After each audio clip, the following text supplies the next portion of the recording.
शिवाय ओम नमः शिवाय।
भगवान की जय, महाकालेश्वर भगवान की जय, उग्रेश्वर महादेव की जय। हर हर महादेव, हर हर महादेव, हर हर महादेव हर। काशी विश्वनाथ ओगरदानी त्रिकालदर्शी कैलाशी अविनाशी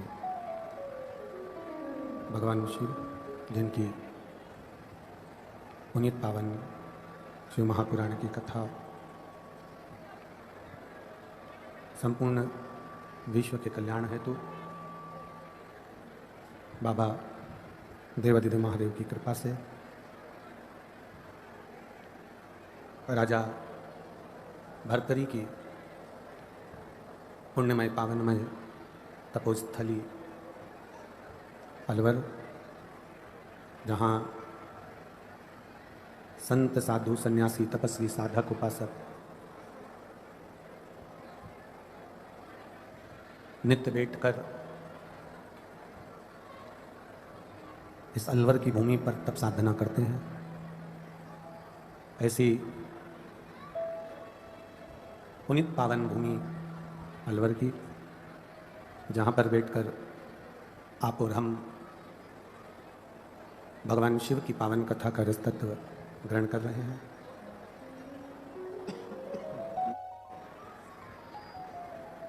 सावन का महीना, श्रावण की ये दूसरी सोमवारी, अमावस्या, सोमती, और प्रभु की अविरल कृपा, करुणा, उदारता, दया। एक तो सोमवार की अमावस्या पड़ गई, सावन का महीना पड़ गया, ऊपर से ये पावन शिव महापुराण की कथा। धन्य है अलवर के सभी निवासी और आप सब जो बाहर से आए हैं इस पावन कथा का रस तत्व जो ग्रहण कर रहे हैं।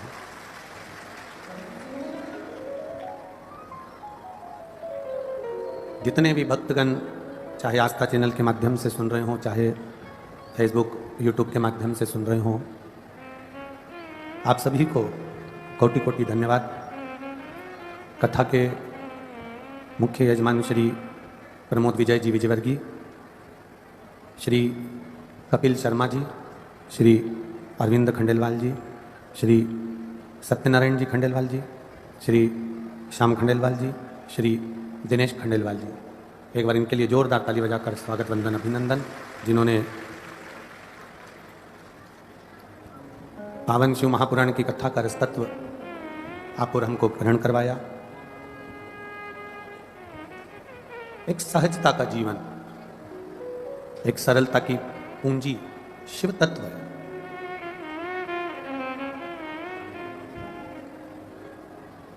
जिसको प्राप्त करने के लिए संपूर्ण ब्रह्मांड, संपूर्ण विश्व किसी न किसी तरह से शंकर भगवान को प्राप्त करने का प्रयास कर रहा है। और इस मृत्यु लोक में आना, भूमि पर जन्म लेना, भूमि पर पहुंचना, मृत्यु लोक में आकर भगवत भजन करना, ये प्रभु कृपा है।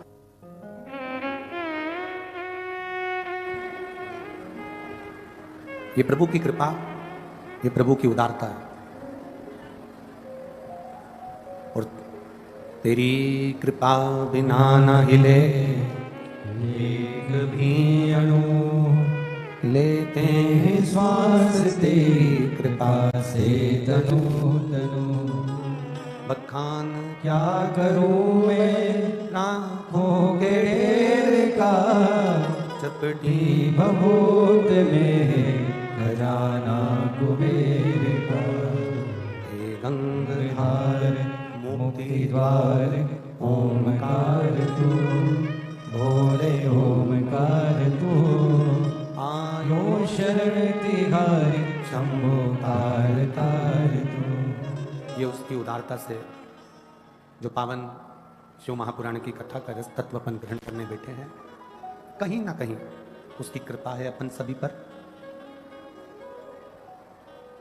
पहले एक बात कही आप लोगों से, आज फिर कहते हैं। एक श्वास 21,600 श्वास में से ऐसी कोई श्वास नहीं है जिस श्वास में शिव का नाम नहीं निकलता।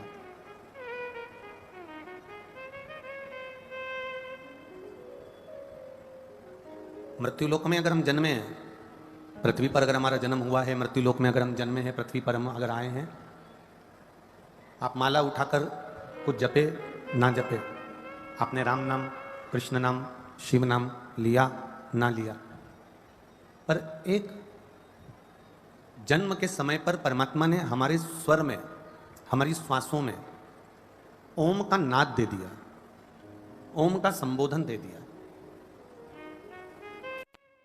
और ओम का जो संबोधन दिया है, ओम का जो नाद दिया है, ये जब तक हमारी श्वास चलेगी तब तक ये ओम का संबोधन हम भले जिब्या से राम नाम लें, कृष्ण नाम लें ना लें, इस श्वास से अपने आप शिव का नाम निकलता ही रहता है।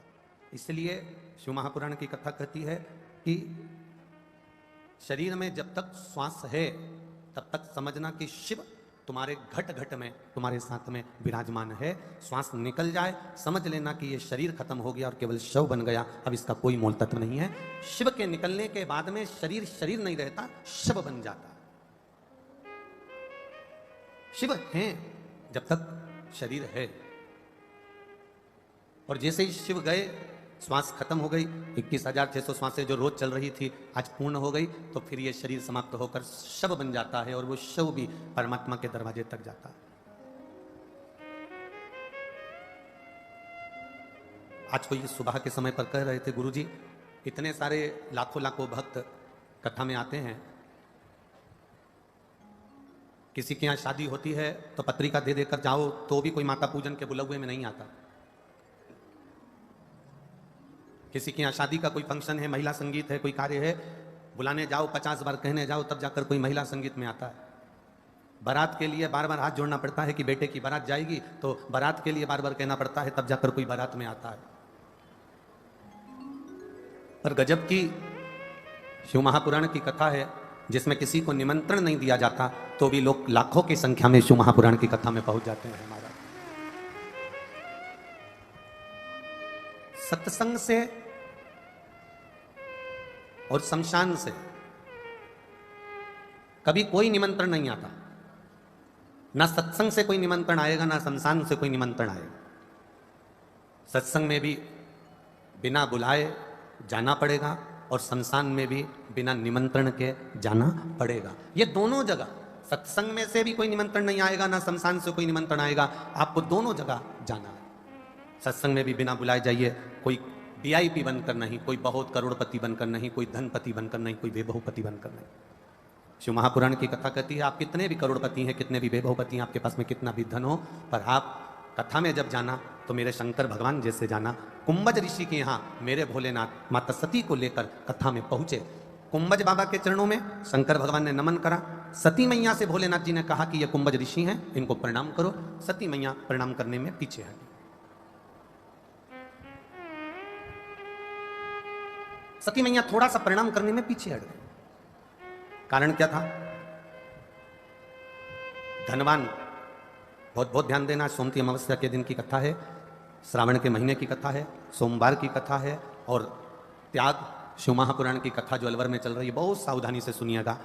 समय आप अपने अपने घर से निकल कर यहाँ तक पहुँचे हो, 500 700 1000 रुपये खर्च कर कर पहुँचे हो, 4 घंटे से इंतजार कर रहे हो, इस कथा को एक अंश मात्र भी छूटने मत देना। तुम्हारा पड़ोस में अगर कोई खड़े होकर भी बात कर रहा हो तो उसके चरण पकड़ लेना कि मौन हो जा, कथा के लिए हम 3 घंटे आए हैं, उसको सुन लेने दे, बाकी का तुम्हें जब तक बोलना है फिर बोलते रहना, स्मरण करते रहना।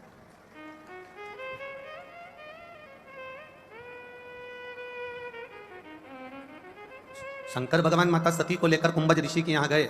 अगस्त बाबा के यहाँ जाकर उन्होंने प्रणाम करा भोलेनाथ जी ने, और सती मैया से कहा कि तुम भी इन अगस्त ऋषि को प्रणाम करो, तुम भी प्रणाम करो। सती मैया ने प्रणाम नहीं करा,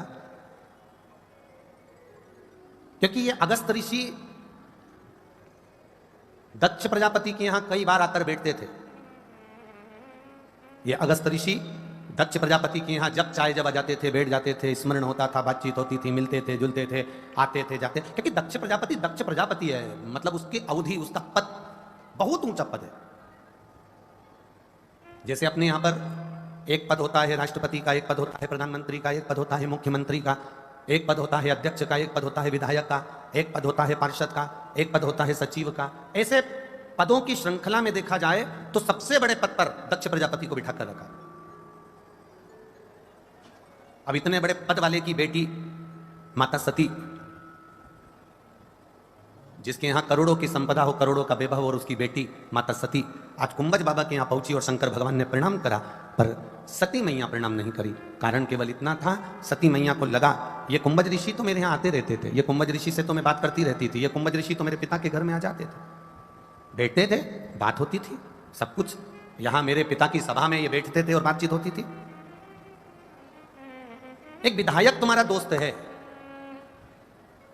एक इंजीनियर तुम्हारा दोस्त है, एक कलेक्टर तुम्हारा दोस्त है, एक एसपी तुम्हारा दोस्त है, एक डॉक्टर तुम्हारा दोस्त है, एक कमिश्नर तुम्हारा दोस्त है, पर शिव महापुराण की कथा कहती है वो तुम्हारा दोस्त है, मना नहीं।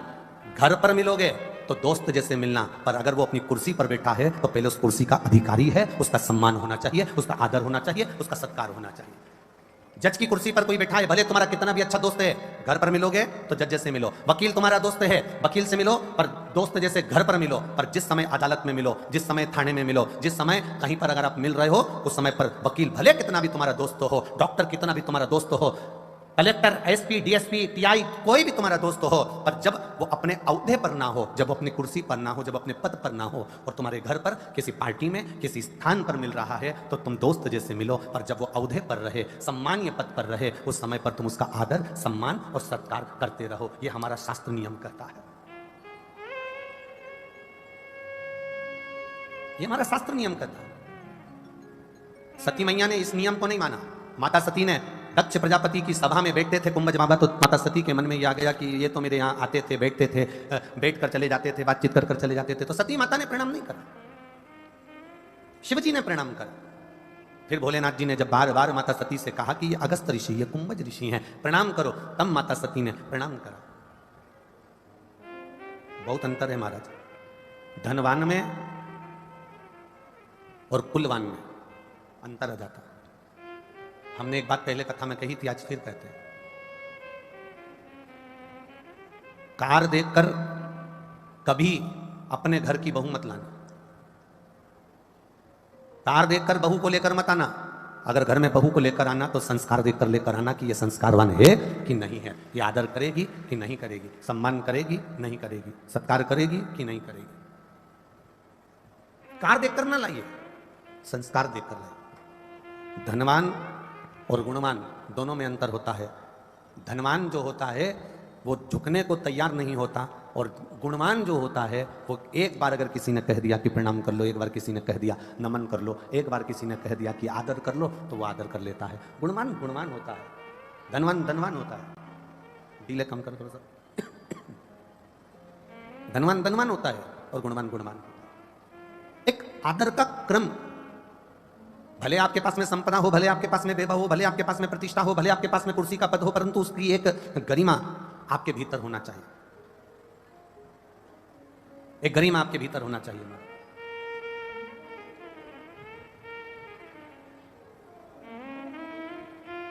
कथा में कभी भी जाना, किसी भी कथा में, चाहे तुम भागवत जी में जाओ, राम कथा में जाओ, चाहे आप कृष्ण कथा में, चाहे आप शिव महापुराण में जाओ, पर अपने पद को, अपनी अभिमतता को, अपने अहंकार को दूर रखकर जाइए,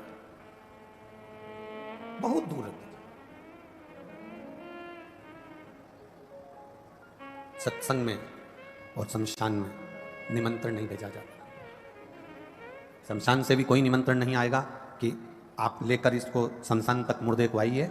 सत्संग से भी कोई निमंत्रण नहीं आएगा कि आप कथा में आकर बैठिए। ये निमंत्रण नहीं देना है आपको, तो सीधा सीधा कह देना है, साहब शिव महापुराण की कथा है, कोई कहे कि गुरुजी बताओ, सेठ जी आप कथा करवा रहे हो, आप यजमान हो, हमें आगे बैठना है, हमें बीच में बैठना है, हमें यहां बैठना है। कथा का एक नियम होना चाहिए, कितना भी पहचान वाला आए और किसी का भी अगर फोन आए कि आपके नगर में कथा हो रही है, आपके क्षेत्र में कथा हो रही है, हमको आना है, हमको पहुंचना है, उस जगह पर कथा की समिति हो, कथा का आयोजक हो, कथा का यजमान हो, उसको हाथ जोड़ करके देना चाहिए, पहले आना और पहले बैठ जाना, पहले आना और पहले पा लेना। ये तुम्हारे भीतर का भाव होना चाहिए।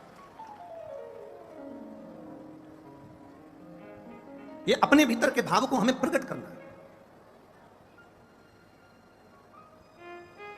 किसी को निमंत्रण ना देते हुए बस इतना निमंत्रण जरूर दो कि ये सत्संग है, ये शिवपुराण है, ये राम कथा है, ये भगवान का भजन है, अब इसमें आओ, बैठो और अपने जीवन को सार्थक बनाओ, आओ बैठो और अपनी जिंदगी को आनंदित करिए। ये आपके ऊपर है कि आप कहां बैठ रहे हैं।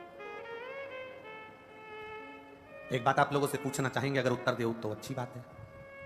जिसके पांव दुखते हैं, जिसके पांव में तकलीफ होती है, जिसकी कमर में तकलीफ होती है, जिसकी कमर दुखती है, पांव दुखते हैं, वो कुर्सी ढूंढते हैं कि नहीं ढूंढते हैं?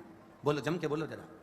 बैठने के लिए कथा में आए हो, ढेर सारे आए हो, जिसका पांव दुखता है वो भी कुर्सी ढूंढेगा, जिसकी कमर दुखती है वो भी कुर्सी ढूंढेगा। कमर दुख रही है, पांव दुख रहे हैं, तो आपने कुर्सी ढूंढी, कुर्सी नहीं मिली तो कोई दीवार मिल जाए तो उससे टिक जाऊं, दीवार नहीं मिली तो ईंट मिल जाए उस पर बैठ जाऊं, कोई ऊंचा सा स्थान मिल जाए उस पर बैठ जाऊं, टेबल मिल जाए उस पर बैठ जाऊं, कुर्सी मिल जाए उस पर बैठ जाऊं, कोई खड़ा है उसका सहारा मिल जाए, खंबा मिल जाए, कोई टेबल मिल जाए, कोई बैरिकेड मिल जाए, उस पर बैठ जाऊं। मतलब कमर में अगर दुख रहा है, कमर दुख रही है, घुटना दुख रहा है, तो तुम कुर्सी ढूंढते हो, टेका ढूंढते हो, दीवार ढूंढते हो। शास्त्र कहता है जब कमर में दुखता है, जब कहीं घुटना दुखता है तो आप कुर्सी ढूंढते हो। शिव पुराण कहती है जिंदगी में जब तुम्हारा दिल दुखे, जब तुम्हारा मन दुखे, तो जैसे सत्संग में तुम कुर्सी ढूंढते हो तो दिल दुखे तो मेरे महादेव को ढूंढने का प्रयास करना। वो जिंदगी का ऐसा सहारा देता है कि फिर कुछ हमारे पास आनंद के सिवा रहता ही नहीं।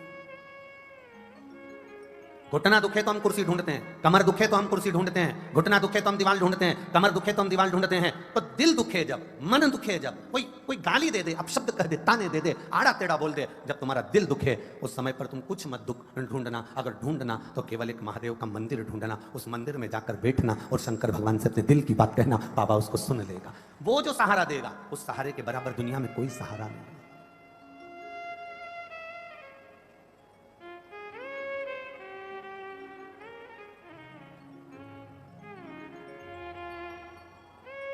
सहारे के बराबर दुनिया में कोई सहारा नहीं। महाराज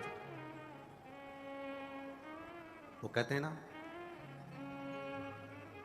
मैंने जग का नजारा देख लिया, एक तेरा नजारा काफी है।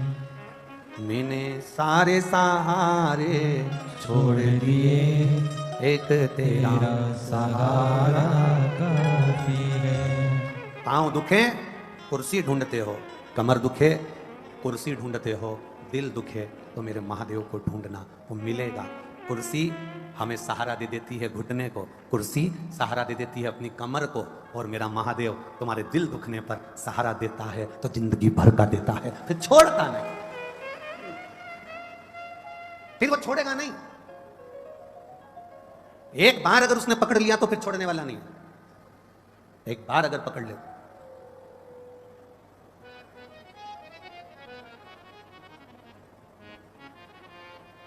शिव मेरे ओघड़दानी, मेरे त्रिकालदर्शी, मेरे कैलाशी, मेरे अविनाशी की कथा कहती है शिवजी ने सती का त्याग किया।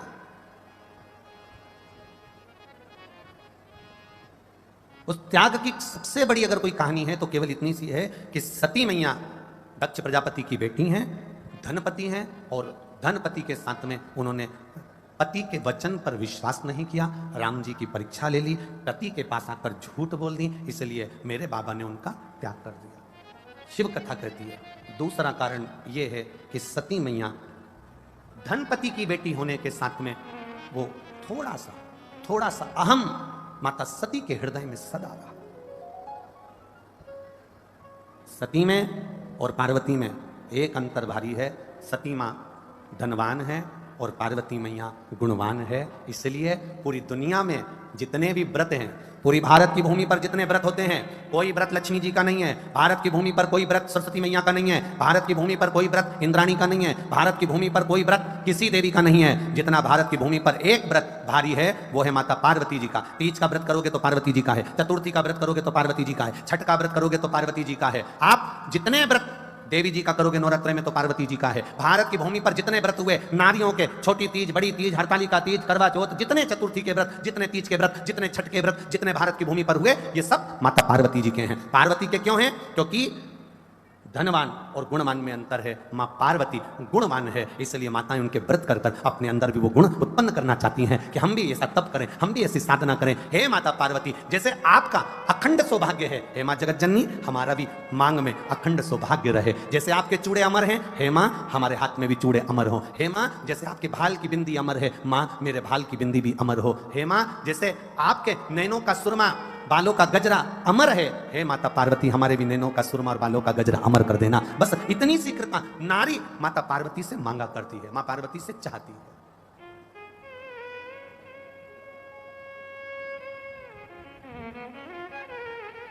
माता ने पार्वती जी गुणवान है।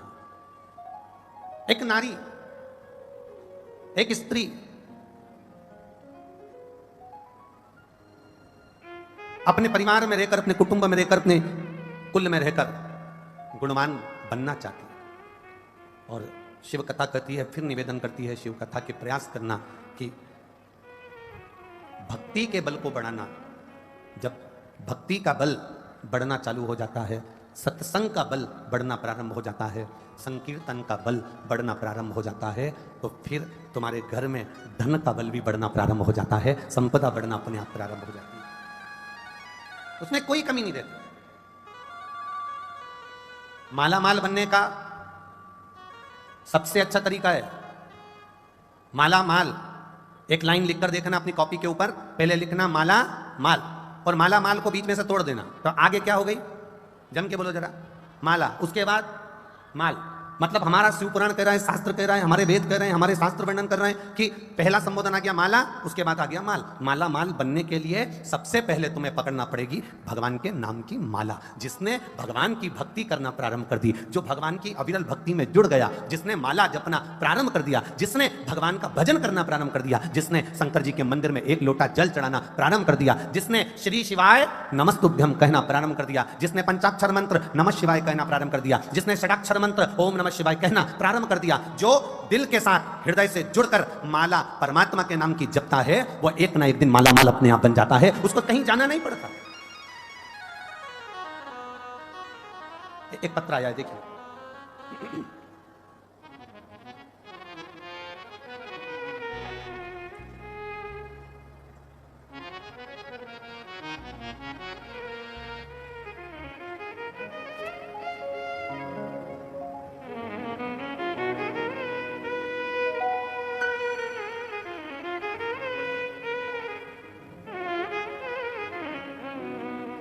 मेरा नाम सुनील, गांव हाजीपुर, हाल काला कुआं, 297 अलवर। सही है एड्रेस? कहीं बैठे हैं सुनील जी?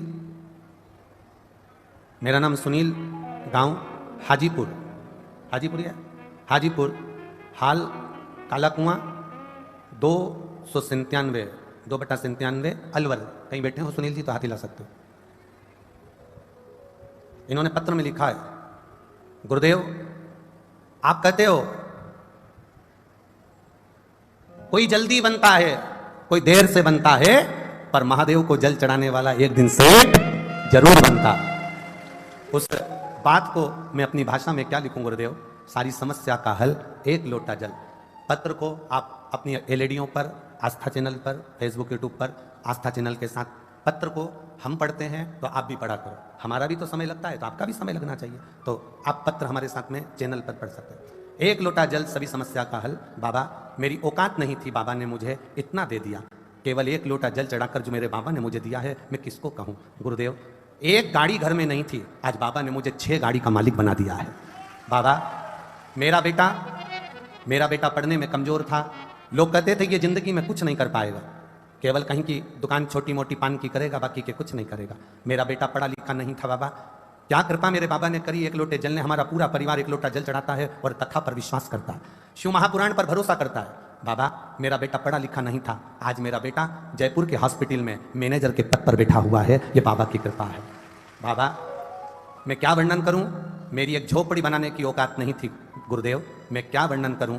आप अगर मेरे आएंगे तो मैं बताऊंगा। मेरी एक झोपड़ी की औकात नहीं थी, जब से जल चढ़ाना चालू करा 50 लाख का मकान मेरे बाबा ने मेरे लिए बनवा दिया, ये कृपा बाबा की। मेरे मकान का मैं नंबर भी लिखता हूं, 2/97 है गुरुदेव। कभी किसी को मौका लगे तो एक लोटे जल का महत्व मैं उसी मकान में बैठकर दुनिया के लोगों को बता दूंगा कि बाबा हाथ पकड़ता है तो खाली नहीं छोड़ता। ये शिव तत्व है। सुनील जी हाजीपुर, हाल काला कुआं, 2/97 अलवर। शिव तत्व इसी को कहते हैं। कोई लेट बनता है, कोई जल्दी बनता है, पर मेरे शंकर को जल चढ़ाने वाला एक दिन सेठ जरूर बनता है। वो देता है। बोल बम का नारा है, बाबा एक सहारा है। वो सहज नहीं है, वो सरल नहीं महाराज, उसको समझने वाला ही समझ सकता है, उसको जानने वाला ही जान सकता है। अरे तेरी कृपा बिना न हिले एक भी अणु, लेते हैं श्वास तेरी कृपा से तनो तनो। बखान क्या करूं मैं राखों के ढेर का, चपटी भगोत में खजाना कुबेर का। गंगहार मोतीवार ओमकार तू, भोले ओमकार तू। आयो शरण तिहारी शंभु तार तार तू। आप ये जितने बैठे हो कथा में, आज अब फिर कह रहा हूं, इस व्यासपीठ से निवेदन करने में पीछे नहीं हटता। जहां कथा करने जाते हैं वहां से आपको हाथ जोड़ के निवेदन करते हैं, जितनी देर आए हो उतनी देर अपने मन को, कोई भी आए कोई भी जाए, अपने को उससे मतलब नहीं, अपना चित्त मेरे महादेव से जोड़ कर बैठना। क्या दे देगा वो 3 महीने के अंदर, आप भी अंदाजा नहीं लगा पाओगे। क्या प्राप्त कर सकते हो आप अंदाजा नहीं लगा सकते, सोच नहीं सकते, विचार नहीं कर सकते। क्या देगा? एक पत्र आया देखिए। मेरा नाम मंजू सैनी, पति का नाम सुनील सैनी। मैं रवेर खेरथल कि रवेर थल है, रवेथल खेरथल, हाँ ठीक है। मैं खेरथल जिला अलवर की रहने वाली हूँ। कहीं बैठी हैं? कहीं बैठी हो तो हाथ हिलाइएगा। मैं मंजू सैनी, पति का नाम सुनील सैनी, मैं खेरथल जिला अलवर की रहने वाली हूँ गुरुजी। मैं यह पत्र अपनी ननंद, जिसका नाम लाजवंती, पति का नाम राजेश सैनी है, जो अलवर के रहने वाले हैं। गुरुजी मैं बाबा की महिमा का क्या वर्णन करूं। मेरी ननंद लाजवंती की शादी को 20 साल हो गए थे। 20 साल में सारे डॉक्टरों को दिखा लिया, सारा इलाज करवा लिया, जगह जगह जाकर धोख लगवा ली, 50 बार गोदी भरवा ली, पर उसके संतान नहीं हुई गुरुदेव। फिर मेरी ननंद आपकी कथा पर टीवी पर सुनना प्रारंभ कर दी और हम सबको भी बताती थी। उसको 20 साल हो गए थे, संतान नहीं हुई, और ननंद ने भगवान की कृपा से पशुपति व्रत करना प्रारंभ करा, सफेद आंकड़े की जड़ का प्रयोग करना प्रारंभ करा, डॉक्टरों ने तो मना कर दिया था कि इसको बच्चा नहीं होगा। 20 साल के बाद मेरी ननंद ने सफेद आंकड़े की जड़ तुम रुका जी का नाम लेकर शंकर जी पे से 21 बार घुमाकर मंदिर में दोनों पति पत्नी खड़े होकर शिवलिंग का दर्शन करते हुए लाल धागे में कमर में बांध ली और घर आ गई। गुरुदेव बाबा के मंदिर रोज जाने लगी, जल चढ़ाती, बाबा से कहती बाबा सबकी झोली भरी है। मैंने कथा में सुना है वो सीहोर वाला महाराज चिल्ला चिल्ला कर कहता है सबको दिया तो मुझे क्यों छोड़ दिया बाबा। बस 15 दिन निकले थे और गर्भ ठेर गया। 20 साल के बाद गर्भ ठेरा गुरुदेव, 20 साल के बाद गर्भ ठेरा। जब जांच शुरू हुई डॉक्टरों की तो डॉक्टरों ने कह दिया कि इसके गर्भ में जो बच्चा है वो बेकार है, गला हुआ है, उसके पांव बेकार हैं, उसका शरीर बेकार है, इस बच्चे को बाहर निकाल दो, जन्म मत दो। डॉक्टरों ने कह दिया।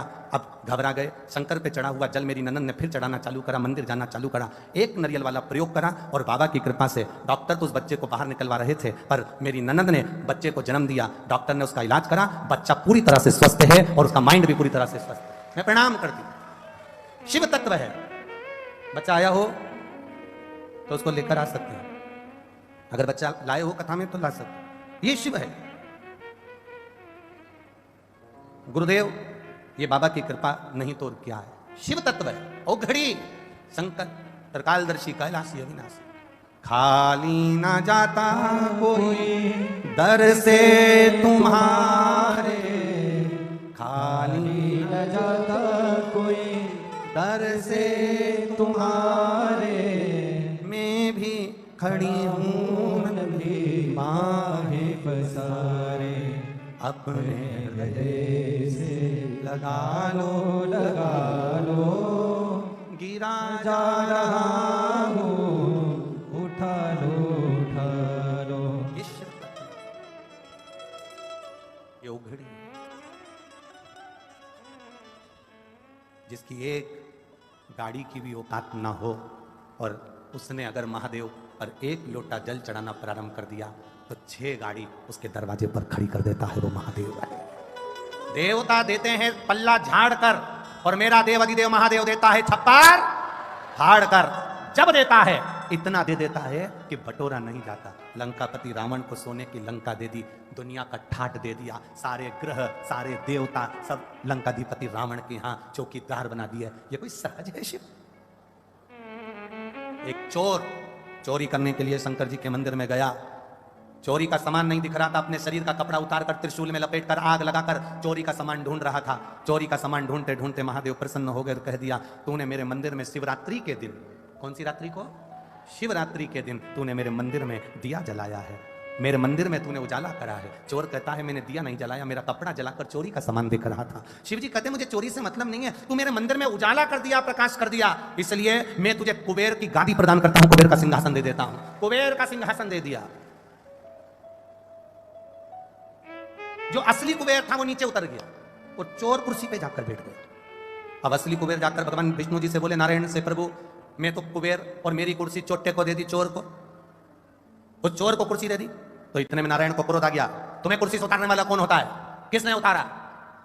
इतने में कुबेर बोले शंकर भगवान ने किसी चोर को कुबेर बना दिया। इतने में नारायण बोले उनके मामले में हम कुछ भी नहीं बोल सकते, ये फाइल दूसरी जगह की अपने बस की है ही नहीं। तो तुम क्यों नहीं बोल सकते? कुबेर ने बोला तुम्हें बोलना चाहिए ना, तुम नारायण हो, सृष्टि के कर्ता हो, तो तुम्हें बोलना चाहिए। भगवान विष्णु बोले हम नहीं बोल सकते क्योंकि ये जो मेरे चरणों में लक्ष्मी बैठी है ना, ये भी उन्हीं ने मुझको दी है। अब इतना उपकार है कि मैं बोलूं तो बोलूं कैसे? ऐसा कोई एक देवता बता दो जिस पर शिव ने उपकार ना करा हो। राम जी महाराज जब समुद्र से पार उतर रहे हैं, लंका पर चढ़ाई करने जा रहे हैं, तो शिवलिंग की स्थापना कर रहे हैं। राम जी से कह दिया चिंता मत करना। राम जी कहते हैं वो आपका भक्त है। शंकर भगवान कहते हैं भक्त है तो क्या हुआ? मैंने उसको कहा था रावण मांग तुझे क्या चाहिए? रावण कहता है मेरे को सोने की लंका दे दो, मुझे राशि ठाट दे दो, मुझे ये दे दो, मुझे वो दे दो। रावण से मैंने फिर पूछा तुझे और कुछ चाहिए तो बोल। रावण और चाहिए तो बोल। रावण ने कहा कोई देवता अगर मनुष्य बनकर आए तो मेरे प्राण हट सकता है, पर कुछ भी नहीं चाहिए। भगवान शिव कहते हैं और कुछ मांग ले। रावण से कहते रहे पर रावण ने नहीं मांगा। शंकर भगवान ने कहा रावण अगर तू चाहे तो तू जब युद्ध लड़ेगा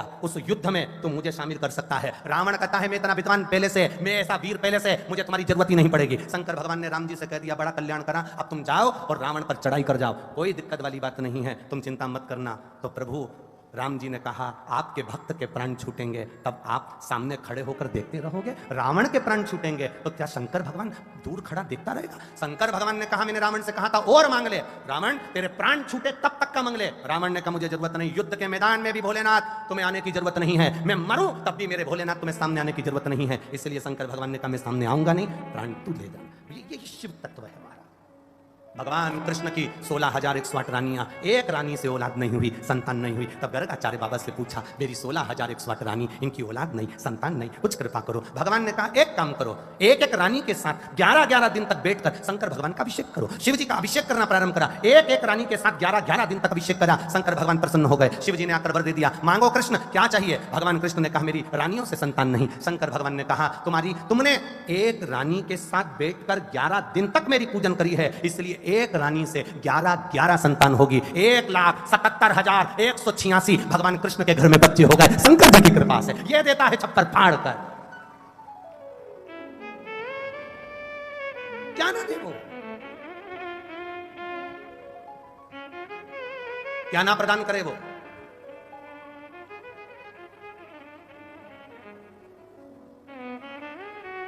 अरे भाई आपको स्मरण में होगा शिवरात्रि की रात्रि में आप लोगों ने सबने अपने अपने घर में दिया जलाया होगा। दीप जलाया कि नहीं जलाया पूजन में?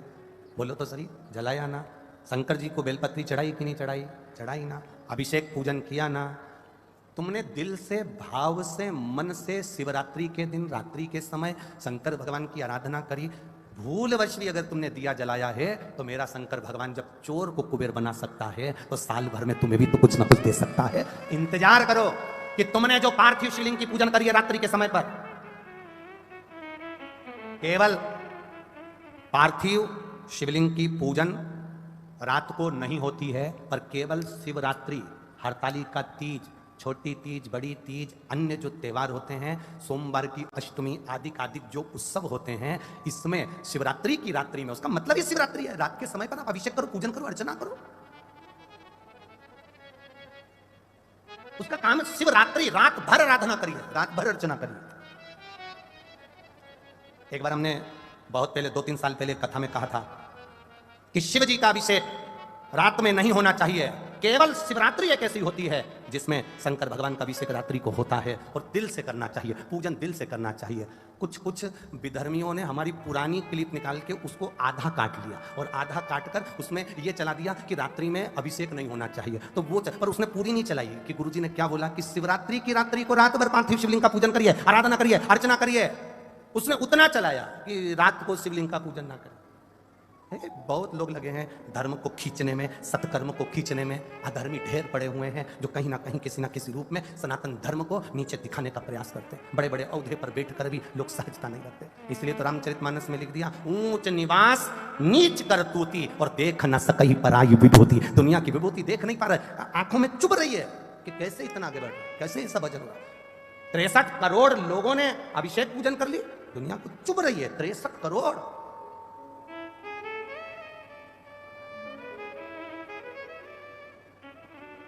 चुप रहा। और 63 करोड़ लोगों ने जो अभिषेक करा, ये शिव तत्व है, ये शंकर की उदारता, ये करुणा है, ये भगवान की भक्ति।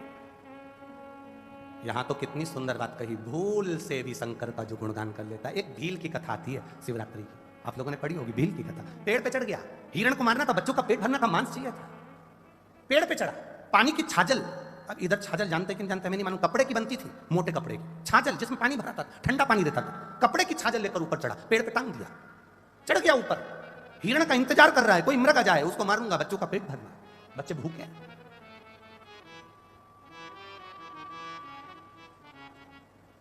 और चला, पेड़ के ऊपर चढ़ गया और पेड़ के ऊपर चढ़कर वो छाजल जो थी वो पेड़ पर टांग दी और पेड़ पे टांगी। अब वो हिरण को देखने के लिए इधर घूमे तो छाजल हिले, छाजल हिले तो उसमें से 2-2 बूंद पानी नीचे गिरता है, इधर घूमे 2 बूंद पानी नीचे। इसको नहीं मालूम कि मैं बेलपत्री के पेड़ पे चढ़ना, इसको नहीं मालूम कि मैं बेलपत्री के पेड़ पर चढ़ गया, इसको मालूम ही नहीं, बेलपत्री के पेड़ पर चढ़ाऊं उसको नहीं मालूम, उसके स्मरण में। और नीचे एक शिवलिंग था, बस ठीक है, नीचे एक शिवलिंग था, बेलपत्री गिर रही थी, बूंद बूंद पानी नीचे गिर रहा था, शिवलिंग पर पड़ रहा था। रात्रि के समय पर उसको नहीं मालूम कि शिवरात्रि है और भोले बाबा प्रसन्न होकर प्रकट हो गए। मांग तुझे क्या चाहिए, मैं तुझे क्या दे दूं, बोल। सरल है ना, सहज है मेरा शिव, मैं तुझे क्या दे दूं। खाली न जाता कोई अरे दर से तुम्हारे, खाली न जाता कोई दर से तुम्हारे, मैं भी खड़ा हूँ नदी बाहे पसारे, अपने हृदय से लगा लगा लो, कि राजा जा रहा हूँ, उठा उठा लो उठा लो।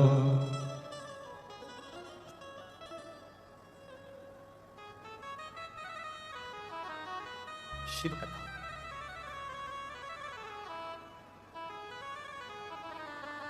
एक कथा आपने टीवी पर सुनी होगी, परली बैजनाथ जी से। सुनी थी? किस किसने सुनी थी? बैजनाथ में जो कथा हुई थी, परली बैजनाथ महाराष्ट्र में हुई थी, सुनी थी? तो सोमानी जी उस कथा को कराए थे, और वहीं के एक पार्षद थे,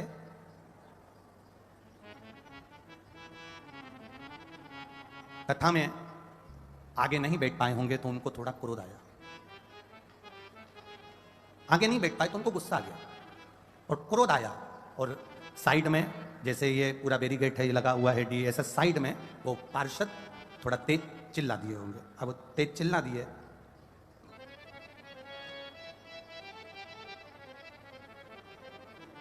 हम फिर कहते हैं बहुत बहुत सावधानी से कथा को सुनना, बहुत दिल से सुनना।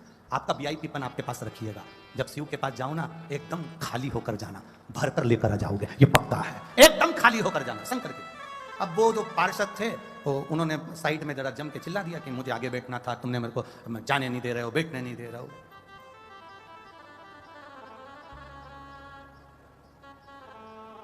लाखों रुपए लगाकर चुनाव लड़े थे, लाखों रुपए लगाकर जीते थे, और क्रोध में आकर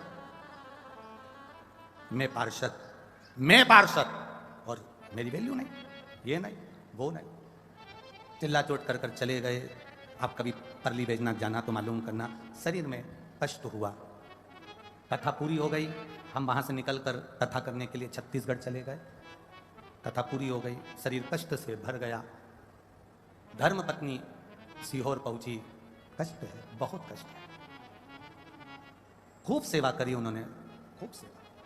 हमने कहा तुम्हारे पति से पूछो शिव महापुराण में कोई गलती तो नहीं कर दी होगी, एक बार पूछ लो। बाबा के धाम में आए हो, ये कैलाश पर्वत से कम नहीं है, बहुत दिल से आए, एक बार पूछो उससे कोई गलती तो ना हो गई। उसने कहा अपनी पत्नी को कि मैं चिल्ला चोट कर आया, गुस्सा कर कर मैंने अड़भंगा कह दिया, हर कुछ बोल दिया, कथा को भी बोल दिया, पोथी को भी बोल दिया, सबको बोल दिया, आड़ा टेढ़ा वहीं खड़े होकर अब शब्द बोल। तकलीफ है, डॉक्टर ने कह दिया पूरा अंदर का जो शरीर का जो किडनी लीवर फीवर ये सब कुछ। हमने सीहोर से फिर समीर जी का फोन आया, हम छत्तीसगढ़ थे, छत्तीसगढ़ हमने कहा एक काम करो, उनसे कहो अब पार्षद बनकर कथा मत सुनना, एक बार जाओ पंडाल में दोनों पति पत्नी बैठकर एक साधारण जैसे ये श्रोता आते हैं ना, पंखा झेलते हैं, मांग कर कोई बिस्कुट दे दिया खा लिया, भोजन कोई देकर चले गया खा लिया, ऐसे शंकर के गण बनकर कथा सुनना। बाबा वापिस वो सुख देगा कि जिंदगी भर जिस सुख को नहीं देखा होगा। और आज वापिस जाकर मालूम करना, राजसी ठाट में शोरूम डल गए, राजसी ठाट में व्यापार ऐसी उन्नति कर ली, ऐसी उन्नति कर ली कि पार्षद की नौकरी, पार्षद को पद से इस्तीफा दे दिया और बड़ा व्यापारी बनकर बैठ गया। ये शिव तत्व है, औघड़ी है वो। लोग कहते हैं शिवरात्रि के दिन तुमने पूजन कराई, रात्रि के समय पूजन कराई, रात्रि के समय शंकर की आराधना कराई। शिवरात्रि, बाकी की रात्रि में पार्थिव शिवलिंग का निर्माण भले मत करो, बाकी की रात्रि में शंकर भगवान की पूजन भले ना करी हो, पर शिवरात्रि के दिन रात्रि को आप जो रात्रि भर 4 पहर खूब शिवलिंग बनाओ, खूब पूजन करो, खूब आनंद पाओ। ये हमारी शिव महापुराण में लिखा है। ये हमारी शिव पुराण के अंदर वर्णन किया। शिवरात्रि को खूब करो, दिल से जिसने दीप जलाया, दिल से जिसने चावल चढ़ाया, दिल से जिसने काली तिल चढ़ाई, दिल से जिसने काली मिर्च चढ़ाई, जिसने दिल से गेहूं के दाने चढ़ाए। गेहूं का दाना मतलब अपने घर में वंश की वृद्धि करना। एक दाना जमीन के अंदर जाता है, वो 10 दाने को पैदा करता है। उसी तरह शिवरात्रि के दिन रात्रि को चढ़ाया गया गेहूं का दाना, अगर जिसके यहाँ 30-30 साल तक भी औलाद ना हो, उसके घर में भी भगवान बच्चा दे देता है। ये वो गेहूं का दाना है। उसको समझना, आनंद पाना। जो चढ़ा दिया और जो भ्रम में पड़ा दिया, कई लोगों ने भ्रम पैदा कर दिया, ये मत करना, रात्रि को वो मत करना, नहीं करना। जो रह गया वो रह गया, साल भर अफसोस रहेगा कि मैंने वो अभिषेक नहीं करा, मैंने वो चावल का दाना नहीं चढ़ा पाया, मैं कमल गट्टा दुनिया के कहने पर मैं नहीं चढ़ा पाया, मैंने शंकर पर भरोसा क्यों नहीं करा, मैंने शिव पर विश्वास क्यों नहीं करा। वो भरोसे के साथ कथा का लाभ लीजिए, एक विश्वास के साथ कथा को सुनिए। क्या कारण होता है? ये 4-5 जजमान, प्रमोद जी हैं, कपिल शर्मा जी, अरविंद जी हैं, सत्यनारायण जी हैं, श्याम खंडेलवाल जी, दिनेश खंडेलवाल जी, ये 4-5-6 जजमान कथा करवा रहे हैं। जितनी जगह कथा कर आते हैं, उसके 1 महीना भी नहीं निकलता और जजमान सीओर आके खड़े हो जाते हैं कि अगले कथा की तारीख दे दो। कारण क्या होता है? भोलेनाथ इतना दे देता है कि वो वापिस आकर कथा का क्रम चालू कर देते हैं। इतना दे देता है, उन्होंने जितना खर्च करा, जितना लगाया, किसी को भोजन कराया, किसी को पानी पिलाया, किसी को बिस्कुट खिलाया, किसी को टॉफी खिलाई, किसी को एक जरा सा आदर भी करा है ना, तो मेरा महादेव इतना टूटमान हो जाता है, वो चोर को कुबेर बना देता है, ना जाने कितना दे देता है। उसकी कोई करुणा, उसका मैं वर्णन ही नहीं कर सकता। ये व्यासपीठ से क्या बोलूं मैं उसके लिए, क्या कहूं मेरे महादेव के लिए। आज सोमती अमावस्या है, ये तो अलवर वालों तुम्हारे कहीं भाग्य बड़े प्रबल होंगे रे, तुमने कहीं जाकर कुछ अच्छा कर्म करा होगा तो ये कथा तुम्हें मिल गई है। ये विचार करिएगा, ये शिव तत्व है, साधारण नहीं है महाराज। तेरी कृपा बिना एक भी ये उसकी कृपा। लेते हैं श्वास तेरी कृपा से तनु तनु। हमारे राजस्थान में बकरी चराने वाले, भेड़ चराने वाले निकलते हैं ना इधर से, भेड़ बहुत सारी रहती है। चराने वाले कितने रहते हैं? 2 या 3 या 4। भेड़ चराने वाले का ध्यान वो कहीं पर भी रहे, पर ध्यान किस पे रहता है? जम के बोलो, बकरी पर, भेड़ पर। ऊंट चराने वाले का ध्यान किस पे रहता है? ऊंट पर। गाय चराने वाले का ध्यान किस पे रहता है? गाय पर। क्यों? गाय उसकी है तो ध्यान उसका है। ध्यान देना, बकरी उसकी है इसलिए बकरी पर ध्यान उसका है। उसी तरह हम किसके हैं? देव अधिदेव महादेव के, तो उसका ध्यान हम पर रहता है कि ये चाहिए क्या, इसको क्या कष्ट है इसके जीवन में, क्यों तकलीफ में जीवन जी रहा है, ये आनंद की अनुभूति क्यों नहीं कर पा रहा। ये ध्यान मेरे शिव का रहता। हम कथा क्यों सुनते हैं? कथा के पंडाल में क्यों जाकर बैठते हैं? करोड़पति होंगे अलवर नगर में, धनपति पड़े होंगे अलवर नगर में, ढेरों शोरूम खुले होंगे अलवर नगर में, संपदा ढेरों की पड़ी होगी अलवर नगर में, पर ये शंकर के भक्तों को एक गिलास पानी नहीं पिला पाए होगे तो अपनी किस्मत को धिक्कारना कि मैंने आखिर इतना धन कमाया और एक गिलास पानी भी किसी प्यासे को नहीं पिला पाया तो मेरी जिंदगी बेकार है। इस जीवन को कहां ले जाओगे? किस संपदा की जिंदगी का आनंद पा रहे हो? एक सुख का आनंद पाइए, अपने जीवन का एक आनंदता लेकर चलो। क्या देगा वो जान सकता है, क्या प्रदान करेगा वो जान सकता है। सती त्याग दिया। सत्संग और शमशान, सत्संग और शमशान दोनों जगह से निमंत्रण नहीं भेजे जाएंगे, पर हमको जाना पड़ेगा। बहुत जल्दी बदलते हैं। दो को बदलने में देरी नहीं लगती और दोनों की राशि एक ही है। बहुत जल्दी बदलते हैं। कौन कौन? एक मौसम और दूसरा मनुष्य। दोनों की राशि एक ही है। मनुष्य और मौसम ये दोनों जल्दी बदल जाते हैं। 2 मिनट में इसने कुछ कहा और 4 लोगों के सामने पलट गया। मनुष्य इतना बदल जाता। मौसम और मनुष्य 2 मिनट में बदल जाते हैं। कब मौसम कौन सा हो जाए और कब किस मनुष्य का मूड कैसा हो जाए कोई भरोसा नहीं है। इसलिए शिव महापुराण की कथा कहती है मौसम बदलने में देरी नहीं लगती, इसलिए अपने साथ एक छाता लेकर चलो। और मनुष्य में बदलने में देरी नहीं लगती, इसलिए मुख से शंकर का नाम लेते चलो। कब बदल जाएगा पता नहीं पड़ पाएगा। ये बदले, अरे कितने चतुर है ये आयोजक परिवार जो कथा करवा रहे हैं, ये समिति जो कथा करवा रही है, अलवर में जो कथा हो रही है, इनके जो पत्र छपे, इनने जो अखबार में लिखा, इन्होंने जो मीडिया में डाला, उसमें लिख दिया 2 पानी की बोतल, 1 छाता और एक और चीज थी, थैला। हाँ हम भूल गए थे। 1 थैला, 2 पानी की बोतल और 1 छाता साथ लेकर आना। कितने चतुर हैं ये लोग बहुत। एक भी खंडेलवाल, विजयवर्गीय और शर्मा जी, इन सबको तुम हल्का बल्का मत लेना रहे। सब चतुर है, बहुत भारी है ये लोग। सब समझदार थे कि छाता लेकर चलना। मौसम और मनुष्य कभी भी बदल सकता है, छाता साथ रहेगा तो चलता रहेगा। शिव का नाम लेकर चलना, चलता रहेगा। ये 20 साल बाद हुआ वो है क्या? 6 साल के बाद हुआ है। लिया लिया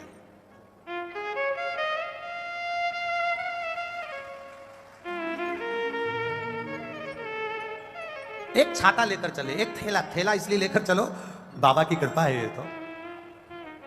जब वो भंडार लुटाता है तो कम नहीं लुटाता, देकर भेजता ढेरों में।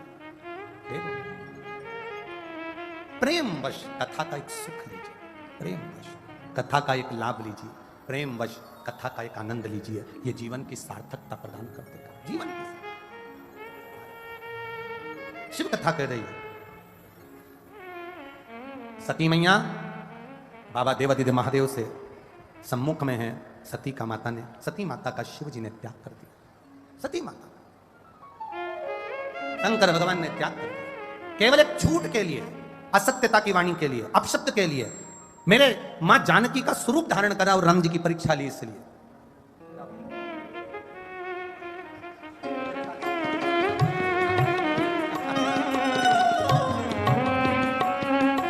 6 वर्ष के बाद हुआ है, पशुपतिनाथ का व्रत किया है और बाबा की कृपा से ये बालक हुआ। एक बार जोरदार ताली।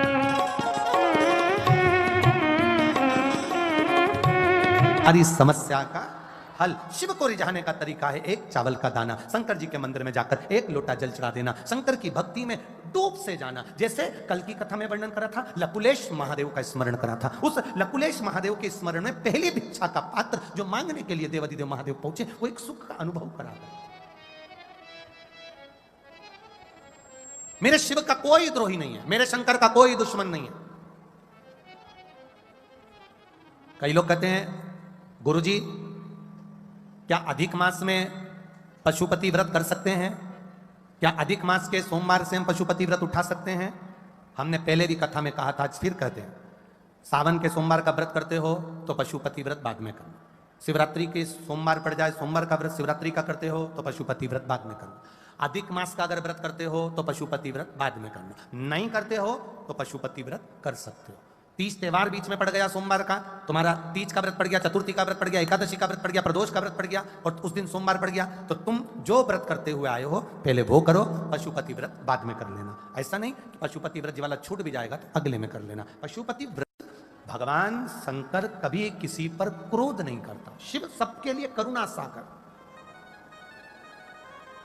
कोई कहता है ये मंत्र गलत बोल दोगे तो शंकर भगवान रुष्ट हो जाएंगे। शिव है कौन?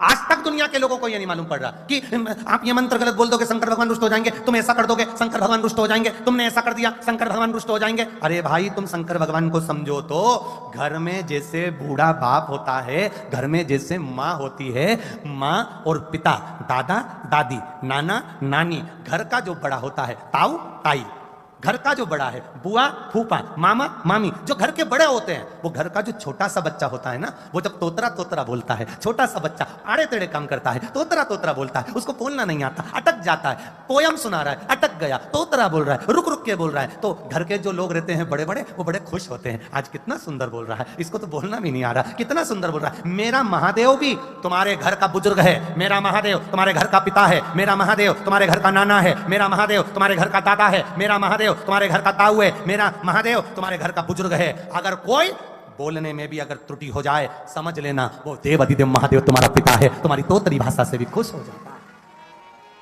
वो तुम्हारी तोतरी भाषा से भी प्रसन्न हो रहा है। वो तुम्हारी भाषा से नहीं, तुम्हारे दिल को देखता है, हृदय को देखता है, मन को देखता है। एक बात पूछें आपसे, उत्तर दोगे? अरे बोलो तो रे अलवर वालों।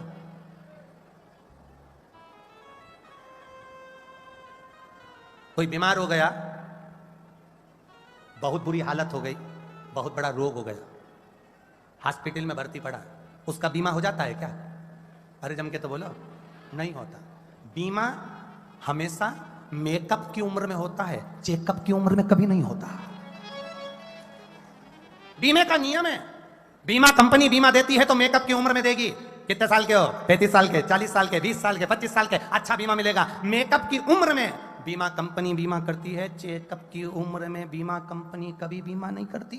उसको मालूम है अब तो निपटने का समय है, क्या इसका बीमा करे, हमारा बीमा कंपनी डूब जाएगा। तो इसलिए निवेदन है, मेकअप की उम्र में जब बीमा कंपनी बीमा करती है तुम्हें पूरा पैसा देती है। आपसे निवेदन है, इसी मेकअप की उम्र में प्रहलाद ने भजन करा था, इसी मेकअप की उम्र में मीराबाई ने भजन करा था, इसी मेकअप की उम्र में कर्माबाई ने भजन करा था, इसी मेकअप की उम्र में राधा कृष्ण सीता राम ये सब मेकअप की उम्र में रहे। जो मेकअप की उम्र होती है, इस मेकअप की उम्र में मीरा, कर्मा, नरसिंह मेहता, नामदेव, ध्रुव, प्रहलाद, इन्होंने जो बाल्यावस्था थी, युवान अवस्था थी, उसमें भजन किया तो आगे पार उतर गए। आप भी मेकअप की उम्र में मेकअप करो, मना नहीं है, बीमा भी कराओ, मना नहीं है, पर मेकअप की उम्र में शंकर जी के मंदिर जाके एक लोटा जल चढ़ाते रहना, तो ये भी बीमा कंपनी का बीमा है, तुम्हें कुछ ना कुछ अच्छा मिल जाएगा। चेकअप की उम्र में अब तुम्हारे हाथ पैर काम नहीं कर रहे, हाथ दर दर कांप रहे, पाँव से चला नहीं जाए, आंखों से दिखाई नहीं पड़े, कानों से सुनाई नहीं दे, और छोरा से क्यों बेटा, मुझे अलवर में कथा चल रही है, ले चल, छोरा तुम्हें ले जाएगा। अरे बोलो तो जम क्या, छोरा, हमने छोरा बोला, छछोरा नहीं, छोरा तुम्हें ले जाएगा। हाथ कांप रहे, पांव कांप रहे, शरीर से बैठा नहीं जा रहा, गाड़ी में भी बैठा नहीं जा रहा, और कहे मुझे शिव पुराण की कथा सुनना, बोलने में भी अटक रहे और शिव पुराण की कथा सुनना, कोई नहीं ले जाएगा। महाराज, आज की पीढ़ी बड़ी विचित्र है, वो तो शिव पुराण सुनते सुनते, आज के नवयुवक बेटा बेटी को मैं धन्यवाद दूंगा कि आप कथा में लगे, तो घर के बुजुर्गों को भी आपने लगा दिया। आज अब उम्मीद है कि बूढ़े लोग भी कथा में चले जाते हैं, क्योंकि उनके बच्चे बेटा और बहू छोड़कर आ जाते हैं। अब उम्मीद कर सकते हैं, पर पहला का समय ना ना ना ना, कौन छोड़े। इसलिए मेकअप की उम्र में तुम अगर पेंसिल से लाइन भी खींचो ना और डब्बा भरो तो भी श्री शिवाय नमस्तुभ्यं, श्री शिवाय,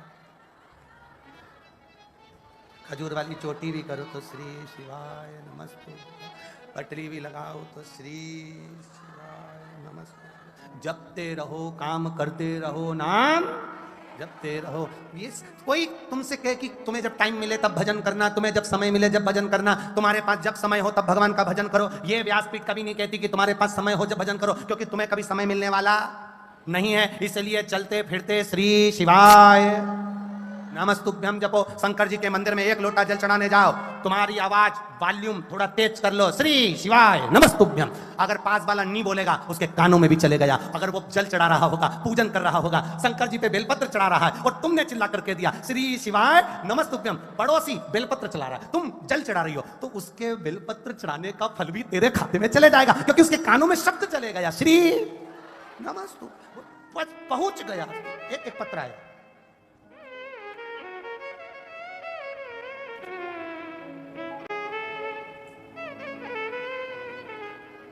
एक पत्र में एक बहन ने लिखा है कि हम शंकर जी के मंदिर में पूजन करने जाते हैं, और जिसने भी लिखा होगा उसके स्मरण में होगा, तो शिव जी के मंदिर में हम पूजन करने जाते हैं, तो वहाँ पर हम पूजन करते रहते हैं, और इतने में कोई आके पानी चढ़ा जाता है। हमने अभी की अभी त्रिपुंड लगाया और किसी ने पानी चढ़ा दिया। अब आप बताओ, मैं उससे झगड़ा करूं कि नहीं करूं? पत्र तो निकालूं पहले।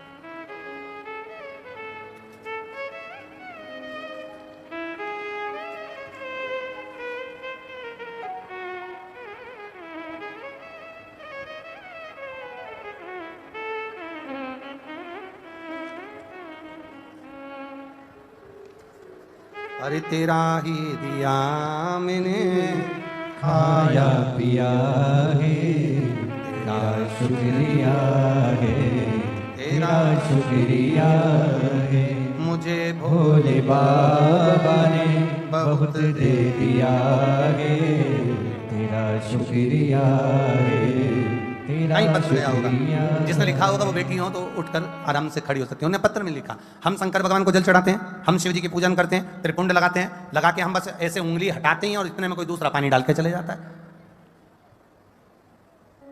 तो हमारा पूजा, हमारा पुण्य हमको मिलेगा कि नहीं मिलेगा? तुम्हारा क्या विचार है अलवर वालों? जम के बोलो जरा। अपना कर्म अपन करते चलो। घर का बड़ा बेटा, घर की बड़ी बेटी, घर की बड़ी बहू ये कभी नहीं सोचती कि मुझे यश मिलेगा कि नहीं मिलेगा। वो अपना काम करते हुए चलती है और उसको जो मिला मिल गया, जो मिला मिल गया। अपना कर्म करते चलो, अपने पथ पर जब हम चल रहे हैं, अपने कर्म पर चल रहे हैं, अपनी ड्यूटी पर चल रहे हैं, अपनी नौकरी पर चल रहे हैं, अपन जिस कार्य को करने के लिए निकले वो कार्य हमारा हमें पूरा करना है। फिर हमें क्या मिलेगा इससे हमें मतलब नहीं रखना। आपका काम है शंकर जी के मंदिर में जाके 1 लोटा जल चढ़ाना, आगे उसकी मर्जी। ये देखो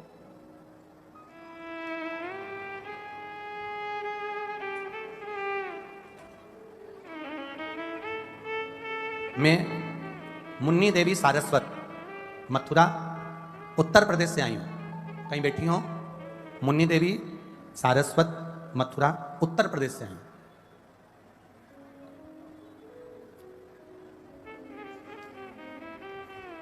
शिव जी की कृपा का क्या मैं वर्णन करूं गुरुदेव। मेरा बेटा 7 साल से नौकरी की तैयारी में लगा था और बाबा की कृपा से 1 लोटे जल ने ऐसी कृपा करी। मेरा बेटा पशुपतिनाथ व्रत की कृपा से उसकी रेलवे में नौकरी लग गई। मैं बाबा को यहाँ दंडवत प्रणाम करने आई हूँ। एक पत्र और बड़ा सुंदर आया है, देखिए। मैं मनु पति महेंद्र सिंह भरतपुर से हैं। कहीं बैठे हो तो हाथ हिला सकते हैं। मैं मनु पति महेंद्र सिंह भरतपुर से। गुरुजी शिव महापुराण का क्या वर्णन करूं। मेरी बच्ची ने आपके बताए अनुसार 1 लोटा जल का प्रतिदिन चढ़ाना प्रारंभ करा और शिव जी की कृपा, मेरी बच्ची जैसा गवर्नमेंट एग्जाम चाहती थी, एक नौकरी चाहती थी, बाबा की कृपा से उसका टीचर में सिलेक्शन हो गया। मैं बाबा को यहाँ प्रणाम करने के लिए आई हूँ। शिव तत्व है। एक पत्र बड़ा सुंदर है, देखिए। तनिष्क वैष्णव, मैं राजस्थान के भीलवाड़ा जिला तहसील कोटड़ी का निवासी हूँ। भीलवाड़ा जिला तहसील कोटड़ी का निवासी हूँ। कहीं बैठे हैं तो हाथ हिला सकते हैं। आप ही हैं? ऐसा हाथ हिला दो एक बार। कोटड़ी का निवासी हूँ गुरुदेव। मैं 10th क्लास से आर्मी की तैयारी कर रहा था और जब से मैंने तैयारी शुरू की तब से मैं रोज महादेव के मंदिर 1 लोटा जल चढ़ाने जाता हूँ। मैंने कहीं पर कोचिंग नहीं करी, कहीं किसी एकेडमी में जाकर नहीं गया। घर पर ही पेपर की तैयारी करी, फिजिकल की तैयारी करी। आप कहते हो मेहनत पूरी करना, शंकर पर भरोसा रखना। मैंने बाबा पर भरोसा रखा, तैयारी करी। मैंने मात्र 2 महीने की तैयारी में बाबा की कृपा से आर्मी का एग्जाम पहले ही प्रथम में ही सफल प्रयास में पास किया है। मैं बाबा को यहाँ प्रणाम करने के लिए आया हूँ। मेरा फिजिकल टेस्ट भी हुआ, उसमें भी बाबा ने मुझको उत्तीर्ण कर दिया है और बाबा की कृपा से मैं हर परीक्षा में पास होते जा रहा हूँ। ये शिव की कृपा है और अब मैं भारतीय सेना में चयन हो गया है, इसलिए मैं बाबा को यहाँ प्रणाम करने के लिए आया। आजा बाबू, आजा आजा, जल्दी आ, दौड़ कर।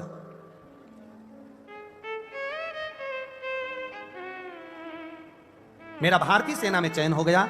मैं बाबा को यहाँ नमन करने आया हूँ। दुनिया के लोग एकेडमी में जाते हैं, कोई कोचिंग करता है, मैंने मेरे बाबा के चरणों की कोचिंग करी, बाबा के चरणों का स्मरण किया। एक लाइन बड़ी सुंदर लिखी, मेरे भोले तेरी नौकरी सबसे बढ़िया है सबसे खरी। जरा आप लोग उसके चरणों की नौकरी करने वाले को क्या मिलता है ये वही जानता है। भाव से करिए। जब से तेरा गुलाम हो गया तब से मेरा भी नाम हो गया। जब से तेरा गुलाम हो गया तब से मेरा भी नाम हो गया। वरना औकात क्या थी मेरी, सबसे बढ़िया है सबसे खरी। भोले बाबा तेरी नौकरी सबसे बढ़िया है सबसे खरी। तेरे दरवाजे श्री शिवाय नमस्तुभ्यं, श्री शिवाय नमस्तुभ्यं, श्री शिवाय नमस्तुभ्यं। भोला सब दुख काटो मारा, ओ भोला सब दुख काटो मारा। शिव शंकर जपो तेरी माला, भोले बाबा जपो तेरी माला। भोला सब दुख काटो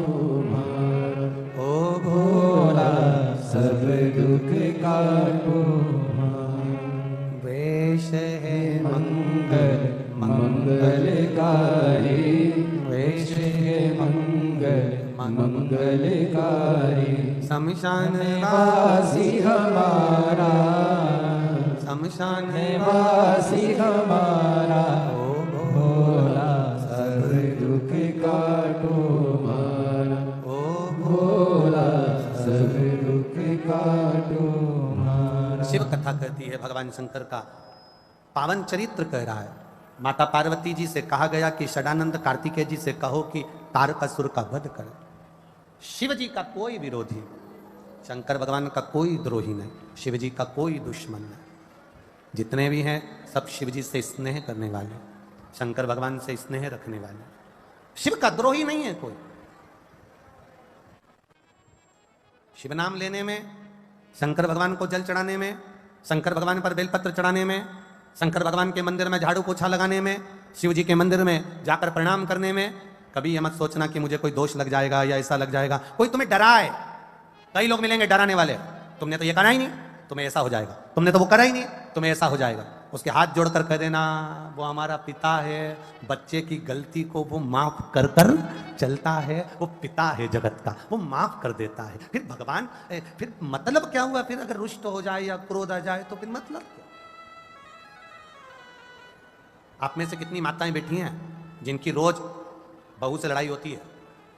होती कि नहीं होती? बोलो, थोड़ी बहुत तो होती है ना। अरे जम के तो बोलो। अच्छा, किसी के सामने बोलना नहीं चाहते हो तो कोई बात नहीं, मत बोलो, पर ईमानदारी से बताओ, थोड़ी ना थोड़ी बात ऊंची नीची हो जाती है। अगर थोड़ी बहुत भी लड़ाई हो गई, थोड़ा बहुत भी झगड़ा हो गया, पिता का बेटे से झगड़ा हो गया, सास का बहू से झगड़ा हो गया, तो इसमें से कितनी सास ऐसी बैठी हैं कि बहू से झगड़ा हो जाता है तो पूरी प्रॉपर्टी ले जाकर किसी आश्रम में दी जाती है? कोई देती है क्या? नहीं देती ना। झगड़ा होने पर भी, लड़ाई होने पर भी, कुछ भी हो जाए तो भी वो अपनी पूरी प्रॉपर्टी अपनी बहू और बेटे को देती है। उसी तरह मेरा भोलेनाथ है, गलती हो भी जाए क्षमा कर देता है और अपने हृदय से लगा लेता है। वो मेरा शंकर, वो मेरा शिव है। कोई तुमको कहे तुमने ऐसा कर दिया, गलत बोल दिया, ये कर दिया, वो कर दिया, उससे कहना आग लगे बस्ती में, जम के बोलो अपन रहो मस्ती में, क्या किसको रोइए, चादर तान के सोइए, अपने को टेंशन नहीं ले। टेंशन लेके तो चलना ही नहीं, टेंशन लेके कभी मत चलो। टेंशन अपने उधर छोड़ के चलो, उधर दूर। शिव महापुराण की कथा में आया करो ना तो सारी चिंता घर छोड़ के आया करो। यहां तो खड़े भी होना और बैठे भी होना तो ये विचार कर कर जाना, यहां से जब कल कथा समापन हो आप अपना बैग वापिस बंद करो, सामान लपेटो और लेकर जब जाओ तो ये विचार कर कर जाना कि अकेली नहीं जा रही हो, मेरा त्रिपुंडधारी, त्रिशूलधारी, त्रिनेत्रधारी तुम्हारे साथ जा रहा है। कई लोग कहते हैं गुरुजी, कई लोग बोलते हैं गुरुजी लोग यहाँ पंडाल में पड़े रहते हैं, पंडाल में सोते हैं, पंडाल में खाते हैं, पंडाल में पड़े रहते हैं, ऐसा क्यों? बाकी की किसी कथा में तो लोग पंडाल में नहीं पड़े होते, अपने अपने घर चले जाते हैं, आ जाते हैं। आखिर शिव महापुराण में लोग पंडाल में क्यों पड़े रहते हैं? हमने कहा ये बॉसिंग मशीन है, इसमें आके लोग अच्छे से रगड़ जाते हैं, रगड़ जाते हैं तो घर जाते जाते पूरे साफ होकर भक्ति का बल बढ़ाकर अपने घर चले जाते हैं। ये कोई साधारण स्थान? शिव तत्व है इसके अंदर। कथा कर रही, बाबा का संवाद कर रही, शिव महापुराण कह रही है तारकासुर का वध करने के लिए, संहार करने के लिए षडानंद कार्तिकेय जी आए। और षडानंद कार्तिकेय जी जब पहुंचे, षडानंद कार्तिकेय जी जब आए तब माता ने कहा, पार्वती जी ने षडानंद कार्तिकेय जी को कि हे षडानंद कार्तिकेय सुनो, तुम तारकासुर को मारने जरूर जा रहे हो, परंतु इतना याद रखना कि उसके हृदय में शंकर भगवान का वास है, इसलिए तुम तारकासुर के हृदय पर बाण नहीं चलाओगे।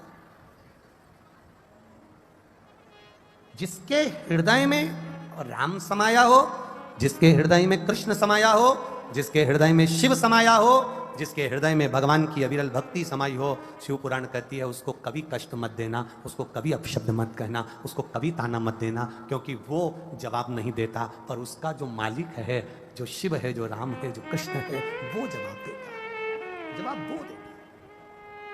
तारकासुर के प्राण हर लिए। तारकासुर के 3 बेटे थे, तारकाक्ष, विदुमाली, कमलाक्ष की। भगवान शंकर ने पशुपति नाथ बनकर उन तीनों का संहार किया। शिव जी का नाम पशुपति नाथ पड़ गया, पशुपति नाथ। पशुपतिनाथ जब नाम पड़ गया, पशुपति व्रत की महत्वता